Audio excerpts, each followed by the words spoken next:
வணக்கம்.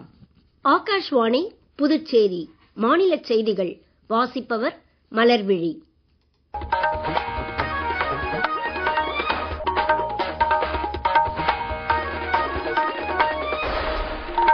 தலைப்புச் செய்திகள். ஒட்டுமொத்த உலகின் நன்மைக்கான பிம்ஸ்டெக் கூட்டமைப்பை மேலும் வலுப்படுத்த வேண்டியதன் அவசியத்தை பிம்ஸ்டெக் உச்சி மாநாட்டில் பிரதமர் திரு நரேந்திர மோடி வலியுறுத்தியுள்ளார். பிரதமர் திரு நரேந்திர மோடி இன்று தமது 2 நாள் தாய்லாந்து பயணத்தை முடித்துக் கொண்டு இலங்கை செல்கிறார்.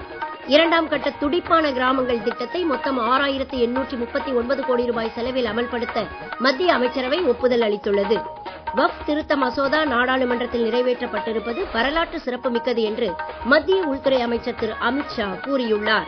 இனி விரிவான செய்திகள். ஒட்டுமொத்த உலகின் நன்மைக்கான அமைப்பாக திகழும் பிம்ஸ்டெக் கூட்டமைப்பை மேலும் வலுப்படுத்தி பிம்ஸ்டெக் நாடுகளுக்கு இடையிலான ஒத்துழைப்பை இன்னும் ஆழப்படுத்த வேண்டியதன் அவசியத்தை பிரதமர் திரு நரேந்திர மோடி வலியுறுத்தியுள்ளார். பாங்காங்கில் இன்று நடைபெற்ற 6வது பிம்ஸ்டெக் உச்சி மாநாட்டில் அவர் பேசுகையில் ஒத்துழைப்பை வலுப்படுத்துவதற்கான 21 அம்ச செயல் திட்டம் ஒன்றையும் வெளியிட்டார். பிம்ஸ்டெக் நாடுகளுக்கிடையே வர்த்தக சபை அமைக்கப்படும் என்றும் ஆண்டுதோறும் பிம்ஸ்டெக் வர்த்தக மாநாடு நடத்தப்படும் என்றும் அவர் தெரிவித்தார். பிம்ஸ்டெக் பிராந்தியத்தில் உள்ளூர் நாணயத்தின் அடிப்படையில் வர்த்தக பரிவர்த்தனைகளை மேற்கொள்வதற்கான வாய்ப்புகளை ஆராய வேண்டும் என்றும் அவர் கூறினார். பிரதமரின் உரை குறித்து கூடுதல் விவரங்கள்.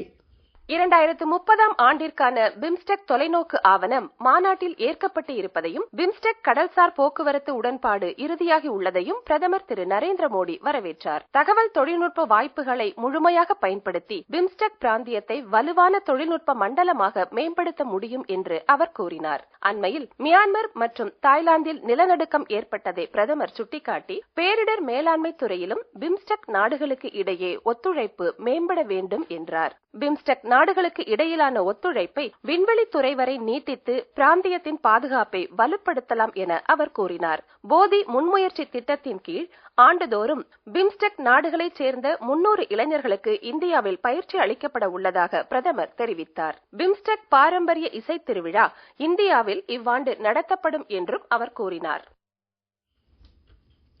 பிரதமர் திரு நரேந்திர மோடி இன்று பாங்காங்கில் பிம்ஸ்டெக் உச்சி மாநாட்டின் நிகழ்வுகளுக்கு இடையே நேபாள பிரதமர் திரு கே.பி. சர்மா ஒலி, மியான்மர் சீனியர் ஜெனரல் மின் ஆங் லேயிங், பங்களாதேஷ் நாட்டின் தலைமை ஆலோசகர் திரு முகமது யூனுஸ் உள்ளிட்ட தலைவர்களை இருதரப்பு ரீதியில் சந்தித்து பேசினார். ஸ்திரமான, அமைதியான, முற்போக்கான ஜனநாயக பங்களாதேஷ் ஒன்றை இந்தியா தொடர்ந்து ஆதரிக்கும் என அவர் தெரிவித்தார். இரு நாடுகளுக்கும் இடையிலான உறவுகளில் மக்களை மையமாக கொண்ட அணுகுமுறையில்தான் இந்தியா நம்பிக்கை கொண்டுள்ளதாக அவர் கூறினார். எல்லைப் பகுதிகளில் சட்ட விதிகளை கடுமையாக அமல்படுத்தி ஊடுருவல் முயற்சிகளை தடுக்க வேண்டியதன் அவசியத்தையும் பிரதமர் இந்த சந்திப்பின் போது வலியுறுத்தினார். வங்கதேசத்தில் இந்துக்கள் உட்பட சிறுபான்மையினரின் பாதுகாப்பு உள்ளிட்ட இந்தியாவின் கவலைகளையும் பிரதமர் எடுத்துக் கூறியதாக வெளியுறவு செயலர் திரு விக்ரம் மிஸ்ரி பின்னர் பாங்காங்கில் செய்தியாளர்களிடம் தெரிவித்தார். மியான்மரில் நிலநடுக்கத்தால் ஏற்பட்ட உயிர் மற்றும் உடைமை சேதம் குறித்து பிரதமர் திரு நரேந்திர மோடி இரங்கல் தெரிவித்தார். நெருக்கடியான இத்தருணத்தில் மியான்மர் சகோதர சகோதரிகளுக்கு இயன்ற எல்லா உதவிகளையும் இந்தியா வழங்கி வருவதாக அவர் கூறினார். போக்குவரத்து தொடர்புகள், உள்கட்டமைப்பு உள்ளிட்ட துறைகளில் இந்தியாவிற்கும் மியான்மருக்கும் இடையிலான இருதரப்பு உறவுகள் குறித்தும் இருதரப்பு சந்திப்பின் போது விவாதிக்கப்பட்டது. இந்தியா நேபாள் உறவுகளுக்கு இந்தியா மிகுந்த முன்னுரிமை அளிப்பதாக நேபாள பிரதமர் உடனான சந்திப்பு குறித்து சமூக ஊடகத்தில் வெளியிட்டுள்ள பதிவில் பிரதமர் திரு நரேந்திர மோடி கூறியுள்ளார். எரிசக்தி, கலாச்சாரம், டிஜிட்டல் தொழில்நுட்பம் உள்ளிட்ட துறைகளில் இருதரப்பு உறவுகளின் பல்வேறு அம்சங்கள் குறித்து இந்த சந்திப்பின் போது முக்கியமாக விவாதிக்கப்பட்டது. பிம்ஸ்டெக் மாநாட்டை தொடர்ந்து பிரதமர் திரு நரேந்திர மோடி இன்று தமது 2 நாள் தாய்லாந்து பயணத்தை முடித்துக் கொண்டு இலங்கை செல்கிறார். இலங்கைக்கான 3 நாள் பயணத்தில் அந்நாட்டு அதிபர் திரு அனுரா குமார திசநாயகவை அவர் சந்தித்து இருதரப்பு பேச்சுவார்த்தை நடத்த இருக்கிறார். பிரதமர் திரு நரேந்திர மோடியின் பதவிக்காலத்தில் இது அவரது 4வது இலங்கை பயணமாகும்.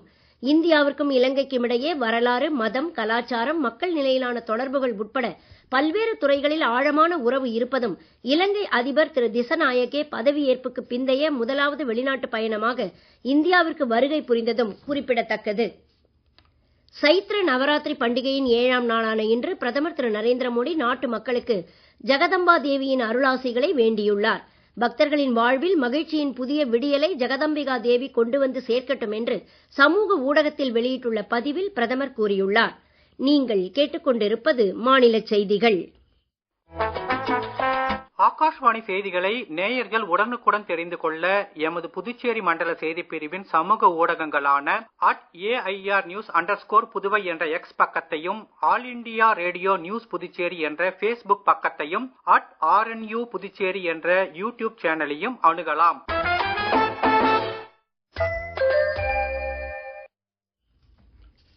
செய்திகள் தொடர்கின்றன. இரண்டாம் கட்ட துடிப்பான கிராமங்கள் திட்டத்தை 100% மத்திய நிதி ஆதரவுடன் மொத்தம் 6839 கோடி ரூபாய் செலவில் அமல்படுத்த மத்திய அமைச்சரவை ஒப்புதல் அளித்துள்ளது.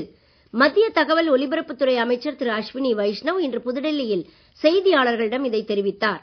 மொத்தம் 18,658 கோடி ரூபாய் மதிப்பிலான 4 ரயில்வே திட்டங்களுக்கும் மத்திய அமைச்சரவை ஒப்புதல் அளித்திருப்பதாக அவர் கூறினார். இத்திட்டங்களின் கீழ் மகாராஷ்டிரா, ஒடிசா, சத்தீஸ்கர் ஆகிய 3 மாநிலங்களுக்கு உட்பட்ட 15 மாவட்டங்களில் மொத்தம் 1247 கிலோமீட்டர் நீளத்திற்கு புதிய ரயில் பாதைகள் அமைக்கப்படும் என்றும், மொத்தம் 379 லட்சம் மனித நாள் அளவிற்கு நேரடி வேலைவாய்ப்புகள் இதனால் உருவாகும் என்றும் அவர் தெரிவித்தார். மக்களுக்கான போக்குவரத்து வசதிகள் மற்றும் பயணச் செலவை குறைப்பதுடன் எண்ணெய் இறக்குமதி செலவு மற்றும் கார்பன் வெளியீட்டை குறைக்கவும் இத்திட்டங்களால் ஏதுவாகும் என்று அமைச்சர் மேலும் கூறினார். வக்ஃப் திருத்த மசோதா நாடாளுமன்றத்தில் நிறைவேற்றப்பட்டிருப்பது வரலாற்று சிறப்புமிக்கது என்று மத்திய உள்துறை அமைச்சர் திரு அமித்ஷா கூறியுள்ளார். நீண்ட காலமாக நிலவிய அநீதி மற்றும் ஊழல் யுகத்திற்கு முடிவு கட்டி சமத்துவம் மற்றும் நீதியின் அடிப்படையிலான புதிய யுகத்திற்கு வழிகோலும் வகையில் இம்மசோதா அமைந்திருப்பதாக இன்று சமூக ஊடகத்தில் அவர் கூறியுள்ளார். வக்ஃப் திருத்த மசோதாவினால் வக்ஃபு வாரியங்கள் மற்றும் சொத்துக்களின் நிர்வாகத்தில் பொறுப்புணர்வும் வெளிப்படைத்தன்மையும் அதிகரித்து முஸ்லிம் சமூகத்தை சேர்ந்த ஏழைகள், பெண்கள் மற்றும் குழந்தைகள் பயன்பெறுவார்கள் என்று அவர் தெரிவித்துள்ளார். முக்கியமாக இந்த மசோதாவை நிறைவேற்றியதற்காக பிரதமர் திரு நரேந்திர மோடி, நாடாளுமன்ற விவகாரங்கள் துறை அமைச்சர் திரு கிரண் ரிஜிஜு ஆகியோருக்கு உள்துறை அமைச்சர் நன்றி தெரிவித்துக் கொண்டுள்ளார். மசோதாவிற்கு ஆதரவு அளித்த அனைத்து கட்சிகள் மற்றும் எம்பிக்களுக்கும் அவர் நன்றி கூறியுள்ளார். இன்று முடிவடைந்த நாடாளுமன்றத்தின் பட்ஜெட் கூட்டத்தொடர் மிகவும் பயனுள்ள விதத்தில் அமைந்ததாக நாடாளுமன்ற விவகாரங்கள் துறை அமைச்சர் திரு கிரண் ரிஜிஜு கூறியுள்ளார். இன்று புதுடெல்லியில் செய்தியாளர்களிடம் பேசிய அவர், வக்ஃப் திருத்த மசோதா மீதான விவாதங்களின் போது ஒரு முறை கூட தடை இருக்கவில்லை என்றும், நாடாளுமன்றத்தின் வரலாற்றில் இவ்வளவு அதிக விவாதங்கள் ஒருபோதும் இடம்பெற்றதில்லை என்றும் கூறினார். பட்ஜெட் கூட்டத்தொடரின் போது மக்களவையில் 16 மசோதாக்களும், மாநிலங்களவையில் 14 மசோதாக்களும் நிறைவேற்றப்பட்டதாக அமைச்சர் தெரிவித்தார். புதுச்சேரியில் ஊசுடு ஏரி, பாகூர் ஏரி மற்றும் அரியாங்குப்பம், அலையாத்தி காடுகளுக்கு வரும் பறவைகளின் எண்ணிக்கை குறித்து பறவை ஆராய்ச்சியாளர் புபேஷ் குப்தா தலைமையில் கல்லூரி மாணவர்கள் மூலம் கடந்த மார்ச் மாதம் நடத்தப்பட்ட கணக்கெடுப்பில் 86 வகையான 2343 பறவைகள் ஒரே நாளில் புதுச்சேரிக்கு வருகை புரிந்திருப்பதாக தெரிய வந்துள்ளது. வனத்துறை பாதுகாப்பு அதிகாரி திரு அருள்குமார் இன்று புதுச்சேரியில் கணக்கெடுப்பு அறிக்கையை வெளியிட்டு பேசுகையில் இதை தெரிவித்தார். பறவைகள் வரத்து காரணமாக மீன்களின் பெருக்கம் சமன்படும் என்றும், நிலத்தடி நீர் மற்றும் மேல்பரப்பு நீரின் தரம் மேம்படும் என்றும் அவர் கூறினார். திரு அருள்குமார் மேலும் கூறுகையில், டபுளிங் த கிரீன் கவர், அதாவது பாண்டிச்சேரியினுடைய பசுமையை ரெட்டிப்பாக்குறோம் அப்படின்ற ஒரு செயல்பாட்டுல ஒவ்வொரு வீதியில இருக்கிற ஒவ்வொருத்தரும் அவங்க வீட்டுக்குள்ள இருக்கிற மரம், செடி, கொடி, புல் இந்த மாதிரி எல்லா வகையான தாவரங்களையும் அவங்க வீட்டுக்குள்ளேயும் அவங்க வீதியிலையும் நட்டாங்கன்னா ஒரே வருஷத்துல இதை நம்ம ரெட்டிப்பாக்க முடியும். சோ இதுக்கு எல்லா மாணவர்களும் அக்செப்ட் பண்ணிட்டு நாங்க இதை செய்யறோம் அப்படின்ற ஒரு ரெசல்யூஷனை எடுத்திருக்காங்க. இதை மத்த எல்லாரும் செய்யணும். அதன் மூலமா நம்மளுடைய சிட்டியினுடைய கிரீன் கவரையும் நம்மளுடைய வில்லேஜினுடைய கிரீன் கவரையும் நம்ம ரெட்டிப்பாக்குறோம். நம்மளுடைய கிளைமேட் சேஞ்ச் எஃபெக்ட் கிரியேட் பண்ணக்கூடிய ப்ராப்ளத்தையும் ரெடியூஸ் பண்றதுக்கு ட்ரீஸ் தான் ஒரு சிறப்பான ஆன்சரா இருக்கும். திருச்சிராப்பள்ளி ரயில்வே கோட்டத்தில் பொறியியல் பணிகள் காரணமாக ரயில் சேவையில் சில மாற்றங்கள் அறிவிக்கப்பட்டுள்ளன. இதன்படி வரும் 9, 16 ஆகிய தேதிகளில் சென்னை, எழும்பூர், புதுச்சேரி MEMU ரயில் சென்னைக்கும் விழுப்புரத்திற்கும் இடையில் மட்டுமே இயக்கப்படும். புதுச்சேரி, திருப்பதி MEMU எக்ஸ்பிரஸ் ரயில் புதுச்சேரிக்கு பதிலாக முண்டியம்பாக்கத்திலிருந்து இயக்கப்படும். இதே தேதிகளில் புதுச்சேரி, ஹவுரா அதிவிரைவு ரயில் வழக்கமான நேரத்திற்கு 50 நிமிடம் தாமதமாக பிற்பகல் மணி 3:05க்கு புதுச்சேரியிலிருந்து புறப்படும். இது அல்லாது வரும் 9 மற்றும் 16ஆம் தேதிகளில் சோழன் எக்ஸ்பிரஸ், குருவாயூர் எக்ஸ்பிரஸ் ரயில்களின் புறப்பாட்டு நேரத்திலும் மாற்றம் அறிவிக்கப்பட்டுள்ளது. மீண்டும் தலைப்புச் செய்திகள். ஒட்டுமொத்த உலகின் நன்மைக்கான பிம்ஸ்டெக் கூட்டமைப்பை மேலும் வலுப்படுத்த வேண்டியதன் அவசியத்தை பிம்ஸ்டெக் உச்சி மாநாட்டில் பிரதமர் திரு நரேந்திர மோடி வலியுறுத்தியுள்ளார். பிரதமர் திரு நரேந்திர மோடி இன்று தமது 2 நாள் தாய்லாந்து பயணத்தை முடித்துக் கொண்டு இலங்கை செல்கிறார்.